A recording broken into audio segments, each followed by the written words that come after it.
What is going on, guys? It's the Mad Dragon. So the July Internationals is now over, which means, of course, we need to have a look at the ranking situation. This is something we've been doing every Monday. People seem to be really enjoying it. We'll have a look at the world ranking, see some of the changes, what's gone on through the July Internationals, and then afterwards we'll go on to have a look at the Superbru results, because there's been some big shifts up in this final week. Some really exciting things to talk about. But first of all, I just want to say a massive thank you to everyone who has been watching the channel recently. The channel's been doing really well. People seem to have been really enjoying the July International coverage. We've had 122 new subscribers in the last month, and that might not sound like a great deal, but to a channel that's my size, that's awesome. That's a huge amount of people. We've had like 21,000 viewers. I wish everyone had subscribed. That would have been great. But we haven't been able to get there. But 122 is massive. So anyone who's new to the channel, feel free to just press that subscribe button. It's free. You can always unsubscribe later if you really want to. But thank you to everyone who has been watching. The channel's been doing really well recently, and a lot of people seem to be really enjoying the rugby content. So let's move on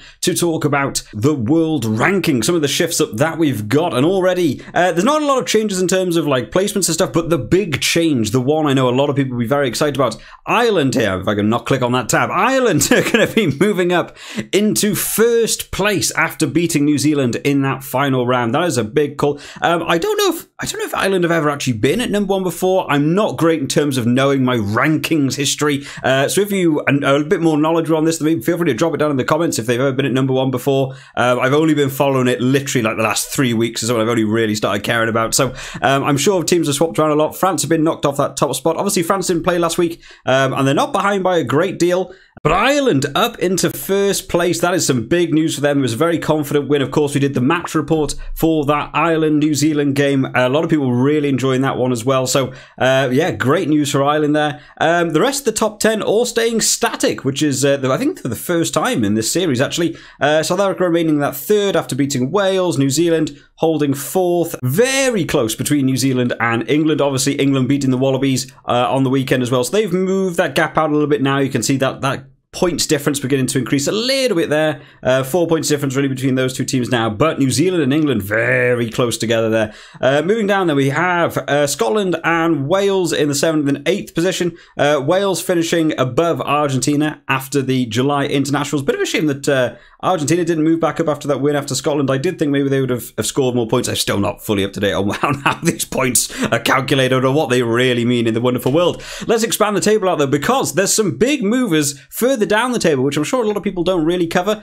Samoa moving up now into 11th, moving beyond the likes of Italy and Georgia and Fiji. That is a huge increase for them. Nice to see them getting so high up. Samoa felt like they dropped off for a little bit, so nice to see them moving actually towards this top 10. Like I said, Fiji and Georgia both dropping down there a little bit. Italy find themselves in 14th after this July Internationals. I don't know if how low Italy have ever gone, but 14th feels quite low.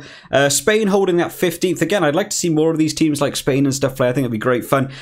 Tonga on the rise, up to 16th. Romania dropped down to 17th. Uruguay move up to 20th, and the USA now dropping down to 19th after their loss to Chile, which I haven't really talked about a lot on the channel. I haven't really covered a lot of these games, but Chile now moving up into 22nd, not just 22nd, getting themselves into the World Cup. So I'm going to have to clue myself up on about that before we get round to the World Cup. I'm going to have to learn a bit more about their team, but nice to see teams like this moving up, getting into World Cups. That's an awful lot of fun. So yeah, some of the biggest climbers here. I mean, they literally lay it out for you. Really nice on the website here. Samoa, Tonga, Uruguay, Chile, and Ireland. All the big ones there. I'm sure if you're an Ireland supporter, you're really enjoying seeing Ireland now. The only 90 rated team there. But the big points, that's where you want to be. Yes, France to drop down 1 is not really France's fault. They didn't play last week, so they didn't really get to like boost that points up a lot.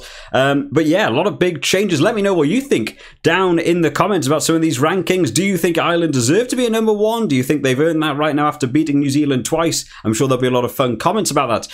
Moving on then to the Superbru results. A lot of fun stuff going on this week. So I had a weirdly good week this week. A lot of my predictions coming in fine. The places I fell down were some of those other games that I just haven't had time to sort of cover, like the Fiji games and all those and what have you. So I actually managed to finish third this week on 6.5. Scottish Squid doing well on 8 points, managing to just see out myself and All Blacks Forever on 7.5. T Davis 05 and Top Notch Rugby both on 6 points as well, coming in very close there. Close battle for third, and then we slowly move down into those fives. A couple of people on 0. I assume there's a couple of points not done. So what we'll do, of course, we'll have a look through the matches, see what sort of predictions we got. There's me in third doing really well. I could never win these rounds. So starting off, we have Tonga versus Australia A. Antoine was the only one who went for Tonga there by 5. That would have been a big call. Yep, this was the mark you wanted to be in. What did they actually win by then? They won by 17. Yep, I was the closest with 18, so I actually managed to get closest for the first time ever. I actually managed to get in there, get some good points. A lot of people going for about 20 points there. A lot of people were back in Australia after a couple of games they've had.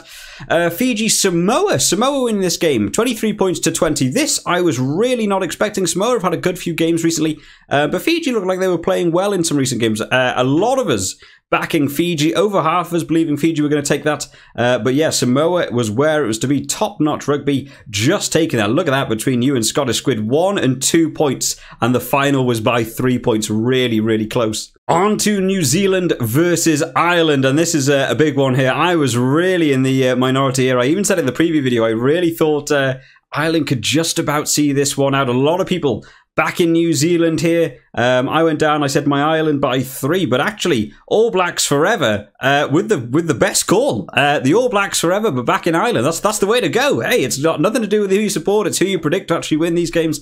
That's the way to do it. Yeah, won by 10, exactly, bang on 10, absolutely. I really wish in the Superbru you actually got more points for being bang on, like an extra half point or something, for having the exact result. I think that'd be a lot of fun. I don't think you do, I just think you get the bonus point for being the actual closest. Australia versus England. A lot of people back in England here, which I was a little bit surprising considering that, like, you know, the board is pretty 50-50 in terms of worldwide. A lot of people in our actual Superbru league really back in England here.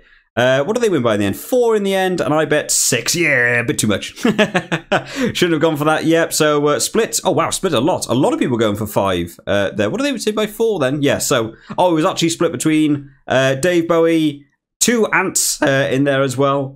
All of you between that 1 point margin. If you'd just gone 1 more or 1 less, that could have been the decider there, just to take it away from everyone else. Scottish Squid playing very tactically here, going for the draw, which, you know, we don't really get to see a lot in this game. But yeah, managing to get yourself the match point for being within 5. As well, so if you're just not sure, going for that draw. A lot of these games were tight. Tactical decisions can sometimes come in really well. South Africa versus Wales. Yep, a lot of us went for South Africa here.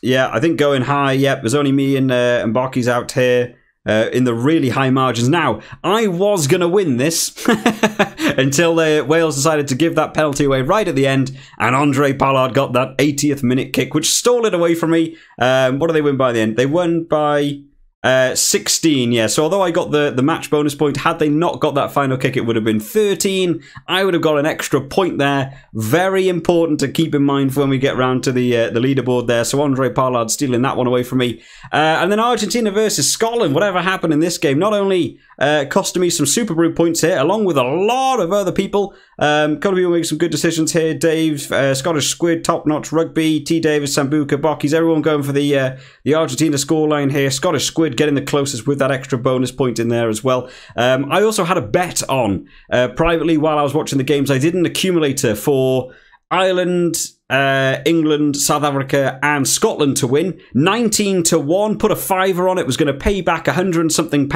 and Scotland went and lost that game for me. So if you've seen the match report, you might have seen I was a bit harsher on Scotland than normal, because I was also angry. I joined the Scottish subscribers in being angry at that game. They cost me money. I'm going to send that bill to Gregor Townsend to pay me. But some great picks there, some really late scoring games. I imagine a lot of people will have been really disappointed that all back Scotland there. Really 50-50 split, so obviously a lot of people didn't really know which way this game was going to go, so a lot of fun. They've also got like all matches. I don't know what this button does. I don't think I've ever clicked that. It's just the same thing. Oh, it's the same thing but in a list.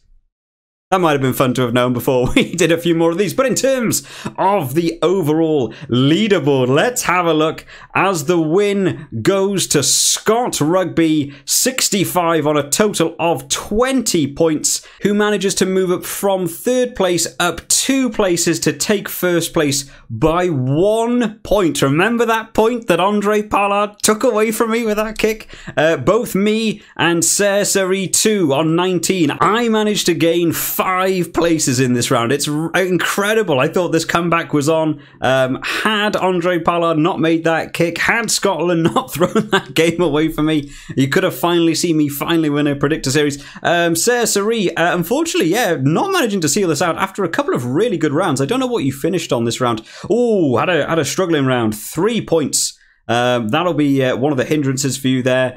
So I guess we'll call it a joint. I'm not really sure why it's me 2nd and you 3rd. I'm going to guess it's based on the amount of win points versus the sort of match points and stuff you get. So joint 2nd/3rd, whatever you want to call it.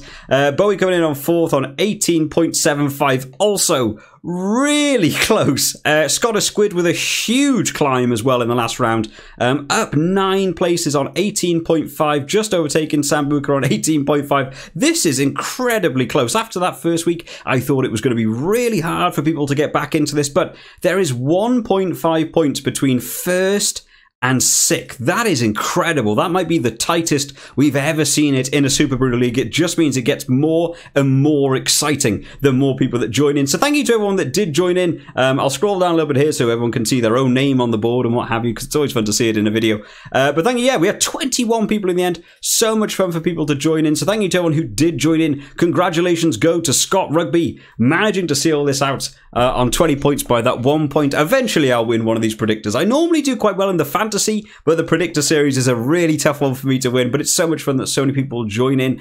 So when it gets round to the autumn internationals, we'll probably be doing another one of these as well. There is a Southern Hemisphere tour going on, which I think it's called like the Rugby Championship or something. I saw it a couple of years back, which is South Africa, New Zealand, Australia, Argentina. I'm not sure if Superbru are going to do a league for that. I might set one up if that's something people are interested in. Drop it down in the comments if that's something you fancy joining in with. I'm still not sure about like coverage for the games, if I'm going to be able to watch them. So I'm not entirely sure how it's going to go. I'll do a bit of work on that over the next sort of fortnight or so and give a bit of an update towards that. But for the autumn internationals, we will be doing another one of these, so keep your eyes peeled. I normally just try and sort of reset the group, so anyone who's already in the summer one, you might have to join the autumn one, but it probably will send you like an invite out by email. So the best way to keep in contact with this is just keep your eye on the channel. The best way to do that is to make sure you are subscribed. Let's see if we can get ourselves up to that 1,800 subscribers. We're so close. We're really close to 2,000 actually. I'd love to get to 2,000 subscribers on this channel just for a dude talking a bit about rugby and playing some video games and stuff. It's really, really fun.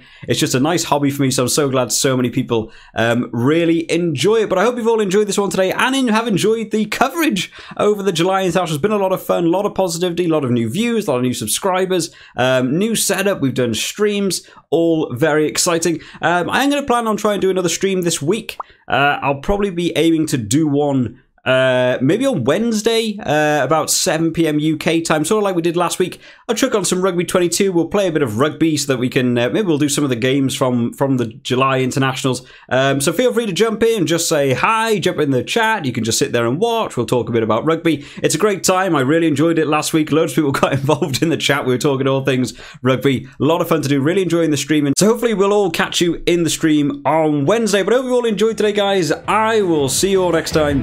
Bye-bye.